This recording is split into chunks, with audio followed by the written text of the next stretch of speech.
वंदे वेद मातरम।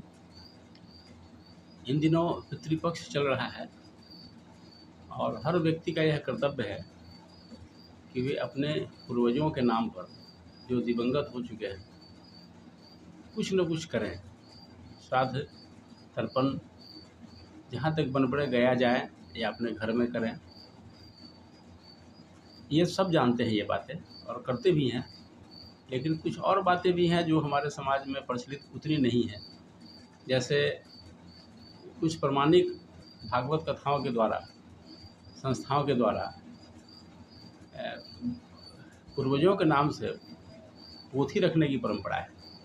जैसे आप किसी भागवत कथा में अपने पूर्वज के नाम से पोथी रखवाते हैं तो उसके लिए एक ब्राह्मण नियुक्त किया जाता है जो भागवत का पाठ करता है आपके पूर्वजों के नाम से, और उनके लिए अपनी एक व्यवस्था के नाम पर कुछ शुल्क लिया जाता है। यह भी एक अच्छी प्रथा है क्योंकि भागवत में इसका बहुत विशेष विस्तार पूर्वक वर्णन किया गया है कि बड़े से बड़े पापी का कल्याण गया श्राद्ध से नहीं होता है, लेकिन भागवत कथा के श्रवण से, आयोजन से उनका निश्चित रूप से कल्याण होता है। ऐसी बातें भागवत में स्वयं कही गई है, इसलिए बहुत से लोग पोथी रखवाते हैं। आपको भी अगर जहाँ मौका मिले, जो सुन रहे हैं वे अपने पूर्वज के नाम से पोथी रखवाइए और जो उचित खर्च लगता है उसकी व्यवस्था कीजिए। एक ब्राह्मण आपके पूर्वज के नाम पर भागवत का पाठ करेंगे, ये अपने आप में बहुत बड़ी बात है। शास्त्रों में भागवत कथा की बहुत महिमा गाई गई है।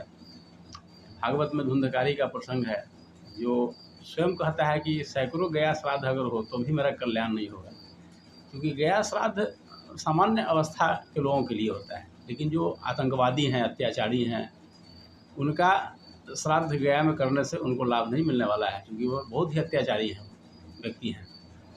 अतः उनके लिए भागवत कथा का आयोजन है और बाकी सबके लिए भी है। इसलिए आप जहाँ तक संभव हो सके भागवत कथा के आयोजन में पोथी रखवाइए अपने पूर्वज के नाम से, निश्चित रूप से उनका कल्याण होगा।